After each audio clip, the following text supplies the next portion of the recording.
entramos en el apartado 5.3, es decir, el bloque 5, el capítulo 3, que se refiere a la descolonización, tanto de Asia como de África.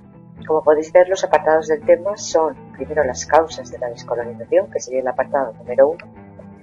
Luego tenemos explicar someramente los procesos de independencia de Asia y de África, y luego cómo al independizarse pues nace el tercer mundo, sobre todo centrándonos en los problemas de los descolonizados, es decir, del tercer mundo.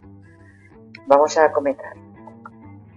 Bueno, esta animación está muy bien porque os resume de forma muy sencilla todo. Adelantando, vale. El proceso de independencia está muy unido a la Segunda Guerra Mundial, se inicia de hecho después de la Segunda Guerra Mundial y tiene factores internos y factores externos. Entre los factores internos, pues un sentimiento nacionalista, que desde el punto de vista más conservador pues odia al extranjero, xenófobo y racista, quiere su independencia.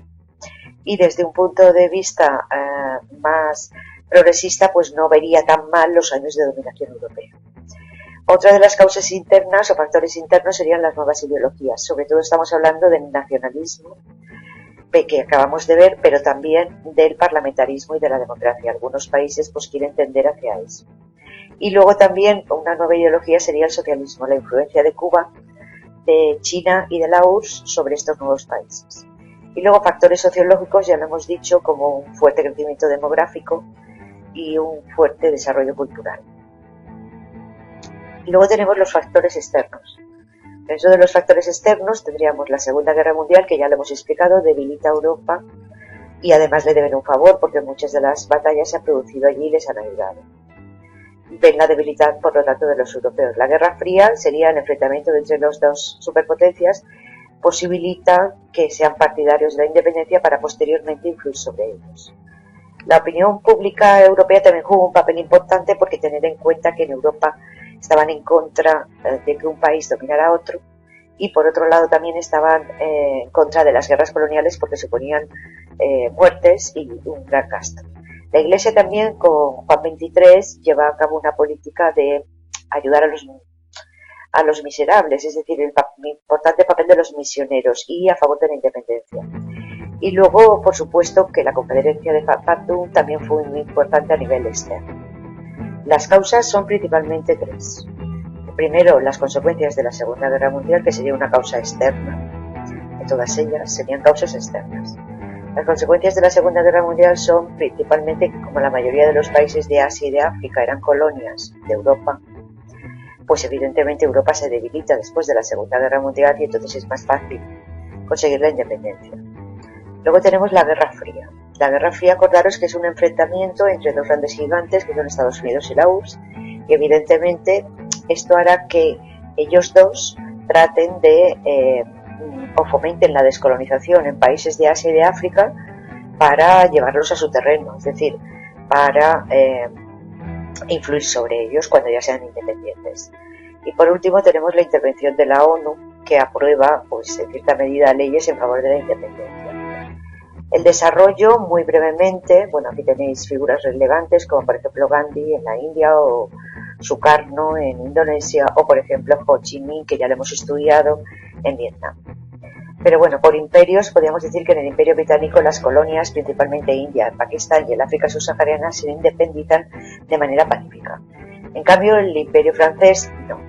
Es decir, sobre todo Indochina, que se divide después de la independencia de Francia en tres zonas, que serían Laos, Camboya y Vietnam, pues no será pacífico. Y en Argelia tampoco. Tuvieron que hacer una guerra de liberación contra Francia para poderse liberar. El Imperio holandés también sufre en Indonesia pues una serie de problemas y al final evidentemente se independiza en el 49. El Imperio portugués también fue una independencia bastante conflictiva, tanto en Angola como en Mozambique como en Guinea-Bissau. Y en el caso del Imperio español, bueno pues prácticamente se cedieron tierras a Marruecos y luego finalmente en el año 75 bueno pues nos quedamos sin el Sáhara Occidental. Vamos a ver ahora por zonas, simplemente se trata de ver poco a poco cuándo se van independizando. Los británicos ya hemos dicho que dividen previo a la independencia la península de Indostán en dos. Sería, por un lado, Pakistán, dividido a su vez en Pakistán occidental y Pakistán oriental o Bangladesh, que serían de mayoría musulmana, y luego los de mayoría hindú en la India. Luego, evidentemente, consiguieron la independencia de la mano de Gandhi y de Nehru en la India.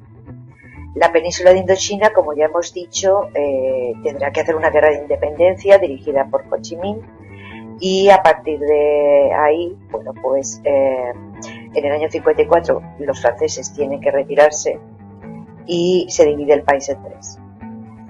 En el caso de Indonesia ya hemos dicho que fueron Holanda, tuvo que hacer una guerra contra la independencia porque la deseaban los indonesios, y al final en el 49 lo consiguen. El líder de la independencia será Sukarno, que será una persona importante a la hora de organizar todos estos países del tercer mundo no alineados. En África, concretamente los países musulmanes de África del Norte, logran la independencia de una forma más o menos tranquila, a excepción de Argelia, que tiene que hacer una guerra de liberación que ya hemos nombrado. En cambio, en la África subsahariana, pues excepto las colonias portuguesas, pues se liberaron de forma más pacífica. Y en Oriente Medio, bueno, pues sabéis que se crea en el año 48 el Estado de Israel en territorio palestino, y a partir de ahí, del año 48, se inicia multitud de guerras árabe-israelíes. Las consecuencias son clarísimas. En política interior, como siguen las normas de los europeos, se trazan fronteras, en muchos casos, sobre todo en la África subsahariana, que antes de la colonización no habían estados, pues se juntan tribus y se juntan etnias y religiones que no tienen ningún sentido, por lo tanto se trata de estados frágiles y artificiales. Además, evidentemente, como siempre han estado dominados por Europa, pues faltan licenciados, burócratas, personal preparado. Y por lo tanto esto provocará luchas internas y en muchos casos acabarán con la frágil democracia que se quiera establecer y se pondrán dictaduras, un elevado papel del ejército.